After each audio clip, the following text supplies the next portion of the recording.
Et voilà, on quitte Yellowstone, direction Seattle en 2 étapes. Et le petit rituel de tous les matins. Un petit chausson de glaçon pour mon entorse que je me suis fait dans l'avion. Notre road trip continue. Nous traversons l'Idaho avec une pause à Coeur d'Alene, spot très touristique.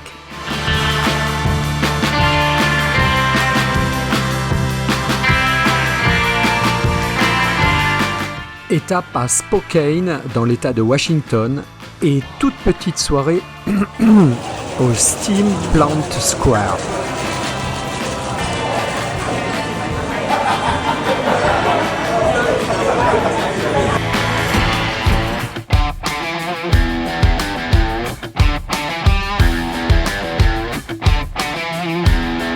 Magnifique rivière Columbia que l'on recroisera encore une fois.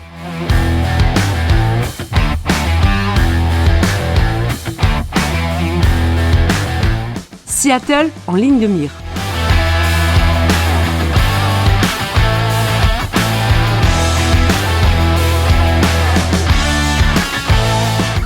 Aujourd'hui c'est dimanche et nous allons démarrer notre visite de Seattle par le quartier Ballard.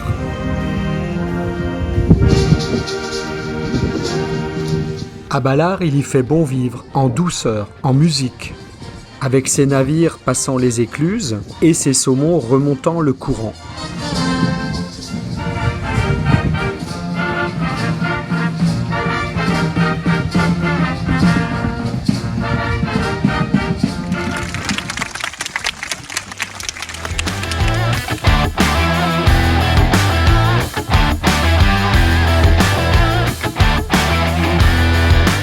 Juste à côté, le quartier de Fremont et son troll légendaire sous le pont Aurora.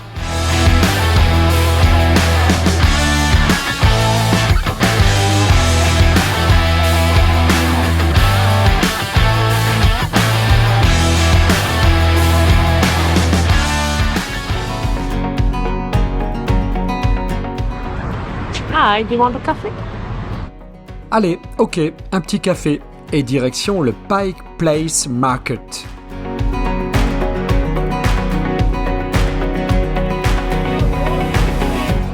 Fondé en 1907, il est le principal marché alimentaire de la ville de Seattle. Mais attention, on y pratique un sport bien étrange. Ah ça de la tête de la nana qui crie. Le rituel lancer de saumon peut comporter certains risques.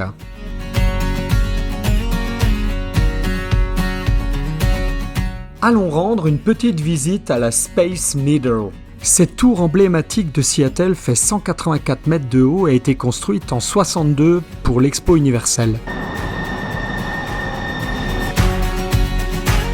Le chef Seattle, grand chef indien dans le milieu du 19e siècle, a laissé son nom à la ville de Seattle, notamment en raison de son discours poignant sur le respect de la nature et la cohabitation entre les peuples, discours fait en 1854.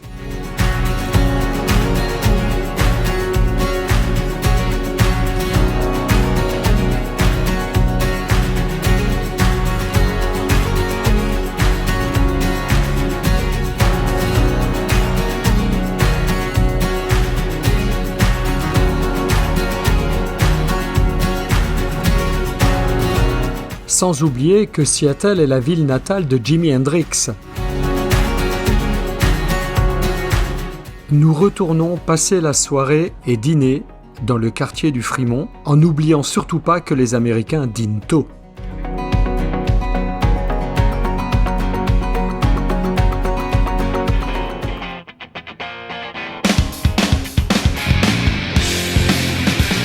Et oui, le voilà The Croc, le bar emblématique où est né le grunge aux États-Unis avec des groupes comme Pearl Jam et Nirvana.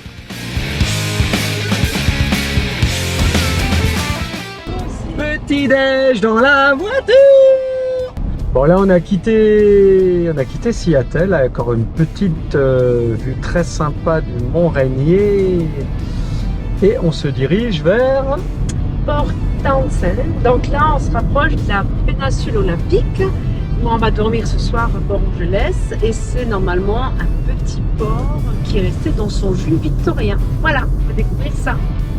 Eh ben, je pense que ça va être très très cool.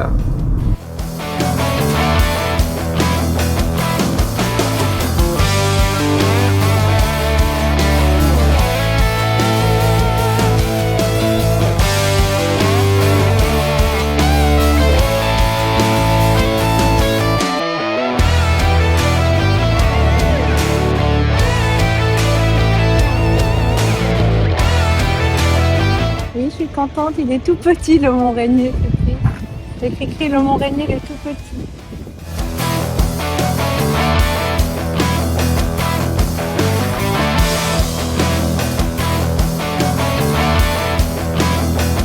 Franchement, Port Ocean, ça valait vraiment le coup. Elle est de bons conseils, ma copilote.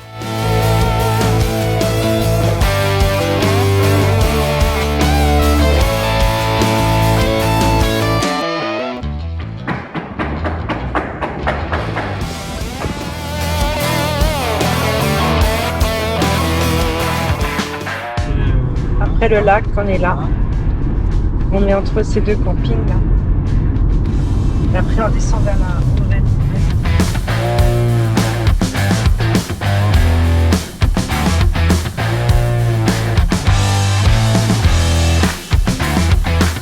On est là et nous on va se balader où en fait?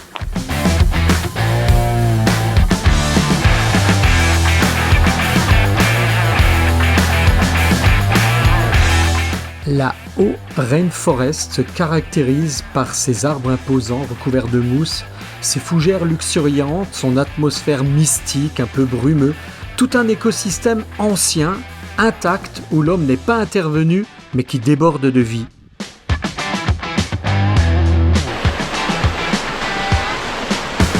Il pleut. En même temps, c'est une évidence dans la région la plus humide des États-Unis.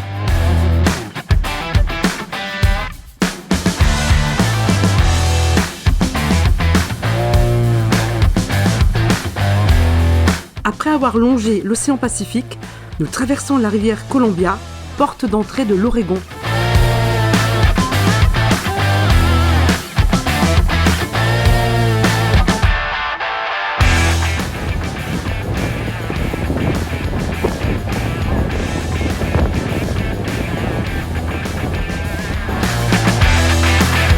Cannon Beach, sur les bords du Pacifique, dans l'Oregon. Mais quel spectacle! Arrivé à Portland et demain grosse étape, Crater Lake et le lac Tahoe à 2000 mètres d'altitude. Allez, bonne nuit!